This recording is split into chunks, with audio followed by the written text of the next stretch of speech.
Force कैसे काम करता है, अनबैलेंस फोर्स कैसे काम करता है, बैलेंस फोर्स, ये सारी की सारी चीजें इस क्लिप के माध्यम से आपको समझ में आ जाएगी। जैसा कि मैं कहता हूं साथ मिलकर सीखेंगे तो हर चीज आसान लगेगी। तो अभी शुरू करें।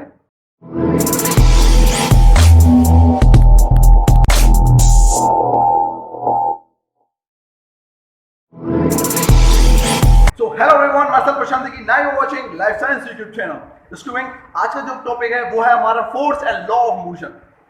इस चीज को समझने के लिए हमें नॉर्मल रूप से समझना पड़ेगा कि what is the mean of this force and law of motion. Put some effort to make a stationary object move. किसी भी चीज को मूव कराने के लिए हमें जो एफर्ट देना पड़ता है, जो हमें पुश करना पड़ता है, जो हमें बल लगाना पड़ता है, जो हमें फोर्स देना पड़ता है, वही चीज बताती है इस define about the force and law of motion. किस प्रकार से किया गया, कितनी ताकत लगाई गई और क्या नतीजा निकला। इसको नॉर्मल रूप से समझने के लिए हम एक एग्जांपल है कि अगर हम किसी अलमारी को लेते हैं, फॉर एग्जांपल कोई सा भी हम ऑब्जेक्ट लेते हैं, हम अलमारी को लेते हैं, वो अलमारी को हमें सरकाने के लिए एक जगह स्टेबल है, अब उसको हमें सरकाना है, उसको एक जगह से दूसरी जगह पे लेकर जाना है। वो खुद तो नहीं चल के जा सकती ना किसी के एफर्ट ही लगाना पड़ेगा। जैसे कि मैंने कहा put some effort to make a stationary object move कराना है ना हमें उस किसी भी ऑब्जेक्ट को। तो अगर मुझे इस अलमारी को one side to another side लेकर जाना है तो मुझे क्या करना पड़ेगा, देखिए द मीनिंग दिस, मुझे उसमें पुश करना पड़ेगा। उसके दो तरीके हो सकते हैं, या तो मुझे रस्सी आगे से बांध कर रस्सी पकड़ के उसको खींचना पड़ेगा, उसको आसानी से मैं खींच सकता हूं, या फिर मुझे पीछे से क्या करना पड़ेगा। तो हमारे पास दो साइड हुई ए और बी, यानी कि बी ए साइड से क्या कर रहा है, वो रस्सी से बांध कर उसको आगे खींच रहा है, और दूसरा क्या कर रहा है कि उसको पीछे से ताकत लगा रहा है, यानी कि पुश कर रहा है। और मैं पहले ही बता दूं ये मैंने इंसान बनाया, ठीक है ना, ये कंफ्यूज मत हुआ कर रहे हैं आप लोग, है ना। मैं लिख देता हूं, किसी ने एक कहा था कि अरे ये क्या बना दिया आपने, मैंने कि ये आदमी है भाई, ये आदमी है, समझाने के लिए मैंने समझाने के लिए कहा कि एक जो पीछे से पुश कर रहा है और दूसरा आगे से उसको खींच रहा है, पुल कर रहा है। इस तरह से हम ये नॉर्मल रूप से समझ सकते हैं। तभी ये अलमारी क्या होगी, तो यहाँ पर उसके मोशंस में चेंजेस आएंगे, हमारी पावर ये डिसाइड करेगी कितना सामने। देखो अगर मैं बात करता हूँ इस गेस्चर की, तो मुझे इसको एक सरकाने के लिए कितनी ताकत की जरूरत पड़ेगी, ये डिपेंड करता है इसके मासेस पर। अगर मैं बात कर रहा हूँ किसी अलमारी की, यहाँ पर मैं कुर्सी रखी हुई है, यहाँ पर स्टूल रखे हुए हैं, ये कोचिंग है ना, तो उसको सरकाने के लिए मुझे इस सारी चीजों को उसके हिसाब से ताकत लगानी पड़ेगी ना। जैसे अगर मैं बात करता हूँ किसी अलमारी की, अगर मैं बात करूँ या फिर मुझे किसी भारी चीज की बात करूँ, तो उसको सरकाने के लिए मुझे उसके वेट के अनुसार उसकी ताकत लगानी पड़ेगी। तो ये सारी की सारी चीजें उस पर डिपेंड करती हैं, उसके लॉ ऑफ मोशंस की, यानी कि उसके मोशन, उसके डायरेक्शन में किस प्रकार से चेंजेस आए, वो किस पर डिपेंड करेगा, हमारे फोर्स के ऊपर की कितनी ताकत लगाई गई है। Put some effort to make a stationary object move. All right, अब इसके हम आगे बढ़ते हैं। इसको नॉर्मल में क्या देता हूं, आज जो भी हो जाए विदाउट ब्रेक हम क्लासेस करेंगे। ठीक, फोर्स के बारे में हम नॉर्मल रूप से समझ लेते हैं कि क्या होता है फोर्स। तो फोर्स को समझने के लिए हम इसको नॉर्मल रूप से ऐसे समझ सकते हैं कि व्हेनेवर वी पुश और pull an object, a force act upon them and make them move from the one place to another. Henceforth can initially first, इसको नॉर्मल रूप से ऐसे कह सकते हो कि initially motion in the motionless object, पहला। दूसरा, change increase or decrease the velocity of moving object। तीसरा, alter the direction or a moving object। and fourth, change the shape and size of an object। Normal रूप से ऐसे कर सकते हो, किसी भी चीज को आप धक्का दे रहे हो, किसी भी चीज को आप खींच के, यानी कि साइकिल, अगर एक ऐसा एग्जांपल ले सकते हो कि साइकिल चला के ले जा रहे हो, या फिर आप किसी को तो कहते हैं ना कि किक मारी आपने, एक बॉल में आपने किक मारी, तो वो बॉल आप उसको अपने पैर की मदद से आगे पहुंचा सकते हो। तो आपने उसमें ताकत लगाई ना, एनर्जी एक चीज से दूसरी रूप में उसने कन्वर्ट करी, ये चीज भी है। और ये भी हो सकता है कि आप किस चीज को, जैसे कि अगर आप कोई भी कहते हैं दबा रहे हो, पुश कर रहे हो, तो वहां पर भी आपकी पूरी की पूरी एफर्ट लग रहा है, उसके शेप में जो चेंजेस आएगा वो किसकी वजह से आएगा, आपकी फोर्स की वजह से आएगा। फॉर एग्जांपल कि अगर आप आटा गूंथ रहे हो, तो आटा गूंथने में आपको उतनी ताकत लगानी पड़ेगी। अगर आपने घर में थोड़ा सा सहयोग किया इस क्वारंटीन टाइम, तो आप सबको इस क्वारंटीन टाइम में काफी मौका मिला होगा रसोई में अपनी माता जी का हाथ बटाने के लिए। तो यहाँ पर इसको ऐसे समझ सकते हैं कि आपके, अच्छा आपको अगर आटा गूंदना नहीं आता तो सीख चुके होंगे, बेशक सीख चुके होंगे। अगर अगर आप फ्यूचर में कभी भी आटा को गूंदे, आटा को अच्छी तरह से बनाने की कोशिश करें, बनाने का मतलब है कि जिसकी लोई से पहले जब हम बनाते हैं ना, मैं एक्सपीरियंस हो चुका हूँ। क्यों कहोगे अरे सर आपको कैसे पता? भाई बहुत बहुत मैंने योगदान दिया है, मतलब उनके हिसाब से तो नहीं दिया, मतलब वो जितना भी करो कम ही लगता है, लेकिन हाँ नॉर्मल रूप से समझा जाए तो हाँ, तो कि आटे को अगर गूंदने की कोशिश की जाए तो मुझे उसमें ज्यादा एफर्ट लगाना होगा। उस हिसाब से मैं मासेस के लिए मुझे उसके एरिया में जितने चेंजेस लाने होंगे, जितना मुझे उसको महीन करना होगा, मुलायम करना होगा। देखा देखा अनुभव बोलता, मैं पहले बता रहा हूँ। तो जिस हिसाब से मुझे उसको करना होगा ना, क्योंकि उसके शेप में चेंजेस लगाने होंगे, तो जितने मुझे उसके सरफेस को फैलाने की कोशिश करनी होगी, जितना उसको महीन बनाने की कोशिश, जिससे कि वो आसानी से आपस में चिपक सके, वो सूखा ना रहे, उसको पानी में मारते मैं पहले बोला एक्सपीरियंस बोला मेरे को।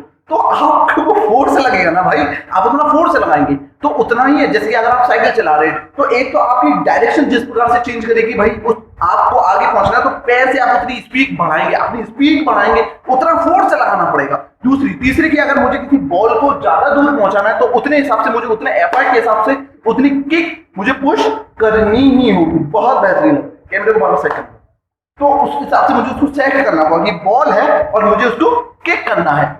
ज्यादा दूर पहुंचाना है, हल्का पहुंचाना है तो हल्की पावर लगानी पड़ेगी, ज्यादा तेज पहुंचाना तो ज्यादा पावर लगानी होगी। तो ये सारी की सारी चीजें किस पर डिपेंड करती हैं? उसके डायरेक्शन, तो उसके मोशंस पर डिपेंड कर रही है, उसके मासेस पर डिपेंड कर रही है, एंड देन फिर उस हिसाब से मुझे अपने फोर्स को यूज करना पड़ेगा। तो ये ही सारी की सारी बातें क्या बताती हैं? Force and law of motion बताती हैं। और आगे बढ़ते हैं, ठीक है। फोर्स को हम दो पार्ट में कन्वर्ट किया हुआ, बैलेंस एंड अनबैलेंस। क्या होता है बैलेंस और क्या होता है अनबैलेंस? सो बैलेंस फोर्स को हमें समझने के लिए ये चीज हमें अपने दिमाग में रखनी होगी। When an equal amount of force are applied of an object from the different directions such as they can cancel out each other. They do not change the state of a rest or a motion of an object, and they may change a shape and size of an object. नहीं समझ में आया तो मैं हिंदी में बता देता हूँ। भाई मेरी कोशिश क्या रहेगी, आपको ज्यादा से ज्यादा कैसे ना कैसे करके समझ में आए। इंग्लिश में समझाओ या हिंदी में समझाओ, आपको समझ में आना चाहिए। तो संतुलन बल, जो कि बैलेंस फोर्स है, वो क्या बताता है? जब किसी वस्तु पर एक साथ कई सारे बल कार्य कर रहे हो और उसका परिणामी बल शून्य हो, तो उस हिसाब से कहेंगे हम उसको बैलेंस फोर्स, उसको कहेंगे हम बैलेंस फोर्स। अनबैलेंस अलग होता है, जिस पर कई सारे फोर्स जो है वो वर्क कर रहे हो उसका, लेकिन रिजल्ट अगर हम कहें उसके परिणामी बल की बात करें तो वो शून्य नहीं होना चाहिए।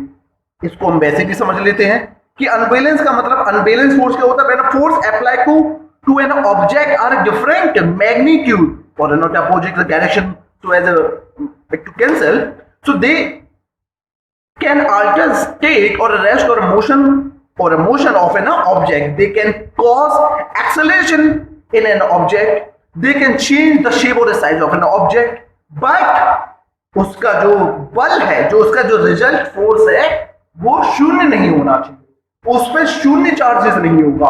शून्य यानी कि जीरो चार्जेस। अगर बैलेंस जीरो चार्जेस है तो वो बैलेंस है, जीरो चार्जेस नहीं है तो वो अनबैलेंस है। असंतुलन, संतुलन असंतुलन, ऐसे कैसे ना कैसे करके समझ ही नहीं सकते जितना हो सके।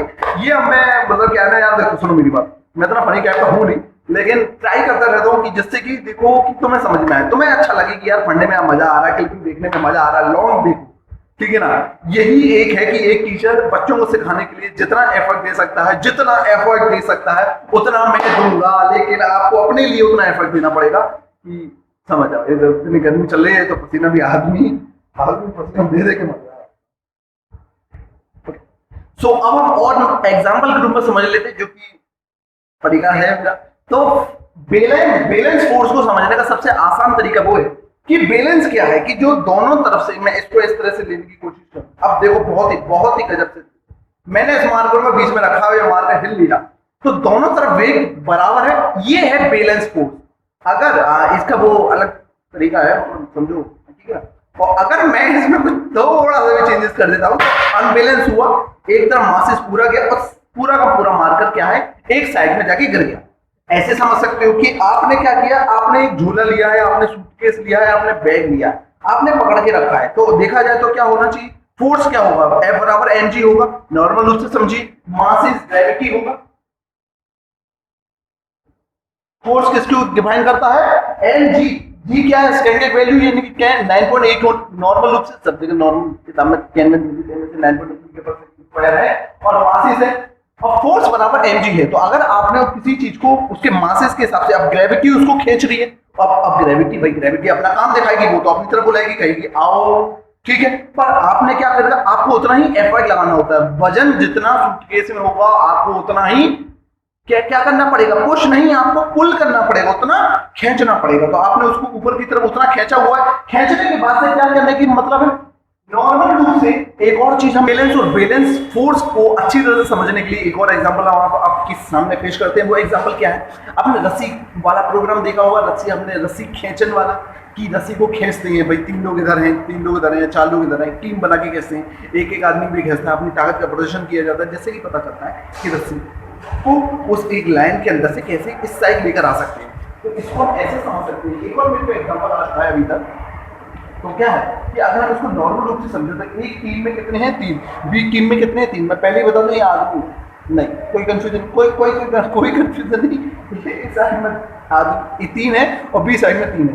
अब इसका मतलब क्या है, इसका मतलब क्या है, 3 आदमी एक साइड, 3 आदमी उस साइड, तीनों के तीनों खींच रहे हैं, रस्सी को अपनी तरफ खींच रहे हैं। अब रस्सी को अपनी तरफ खींच रहे हैं तो क्या हो सकता है, 3 आदमी इधर, 3 आदमी इधर, फोर्स बराबर है, 3 आदमी अपने अपनी ताकत लगा रहे हैं, इस साइड भी लगा रहे हैं, ए बी को अपना पूरा एफर्ट दे रहा है, बी भी अपना पूरा एफर्ट दे रहा है। तो सिंपल सी बात है कि ये बैलेंस है, ये बैलेंस है।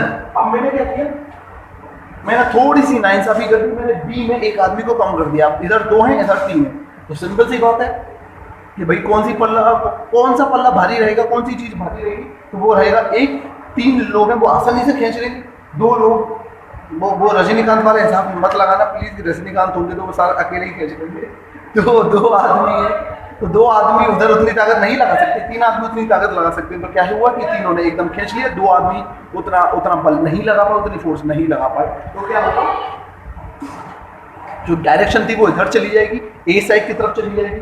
तो ये फिर क्या कहलाएगा, ये अनबैलेंस कहलाएगा, क्योंकि ये बैलेंस नहीं हुआ। पहले में क्या था, 3 इधर थे, 3 इधर थे, पूरे के पूरे इक्वल थे, तो ये बैलेंस था। अब यहाँ पर क्या हुआ, ये एक जगह पल्ला भारी हुआ, एक जगह हल्का हुआ, जो भारी था वो नीचे चला गया, हल्का वाला ऊपर, 2 और 3 वाला हिसाब हो गया। तो फिर क्या हुआ, ये अनबैलेंस है, ये बैलेंस नहीं हुआ ना। सो यही चीज, इसको मैं ऐसे भी समझ सकते हैं, आप वो झूला वो बचपन में होता होगा, इस तरह, तो हम इसको भी इस तरह, वो तराजू वाला हिसाब, कि तराजू में अगर दोनों के दोनों, यही चीज अभी मैंने आपको समझाई कि तराजू में अगर दोनों के दोनों समान होंगे, दोनों के दोनों वेग समान होगा तो बैलेंस रहेंगे, बैलेंस फोर्स रहेगा। थोड़ा सा ऊपर नीचे हुआ तो वो अनबैलेंस हो जाएगा। तो जब भी आप सब्जी लेने जाए, आप कह सकते हैं this is not a unbalance force, आपको बैलेंस फोर्स चाहिए, अनबैलेंस फोर्स चाहिए, या आपके ऊपर डिपेंड करता है, ठीक है ना।